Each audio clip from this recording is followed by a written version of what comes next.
સુરતના પીપોદરા ગામના ડાબરિયા ફળિયાના ગેટ નજીક જાહેર રોડ પર મોટરસાયકલ પર ધસી આવેલા અજાણ્યા 3 શખ્સોએ કાપડ વેપારીના પર આડેધડ 3 રાઉન્ડ ગોળીબાર કરતા વેપારીના પેટમાં ગંભીર ઇજા થતાં તેને કટોકટ હાલતમાં સુરત સિવિલ હોસ્પિટલ સારવાર માટે ખસેડ્યો.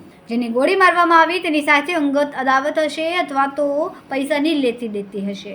જેને ગોળી મારી તે યુવાન પીપોદરા કન્યાસી રોડ પર કાપડની દુકાન ધરાવે છે.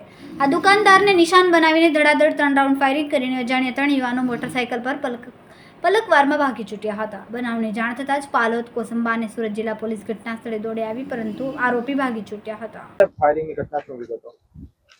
કોસંબા પોલીસ સ્ટેશનની હદની અંદર પીપોદરા જીઆઈડીસી વિસ્તારમાં આજના રાત્રિના લગભગ 9:15 વાગ્યાના અરસામાં ઉગ્ર સાહુ નામના વ્યક્તિ કે જે ગંજા મોરીસાના રહેવાસી છે અને પોતાની રેડીમેડ કાપડની દુકાન આ જ વિસ્તારમાં ધરાવે છે, એ એક્ટિવા લઈને પસાર થતા હતા. એ વખતે એક મોટરસાયકલ ઉપર 2 અજાણ્યા ઈસમો આવેલા હતા અને મોટરસાયકલની પાછળ બેસેલા ઈસમે પોતાની પાસે રહેલા હથિયાર વડે લગભગ 3 રાઉન્ડ જેટલા ફાયર કરેલા છે.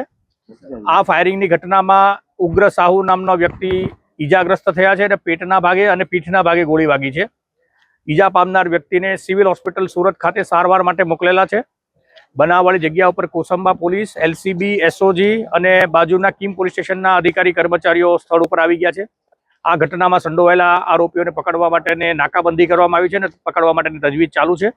બનાવવાળી જગ્યા ઉપરથી 2 ખાલી કેસ મળ્યા છે અને 1 મિસફાયર થયેલો રાઉન્ડ મળ્યો છે.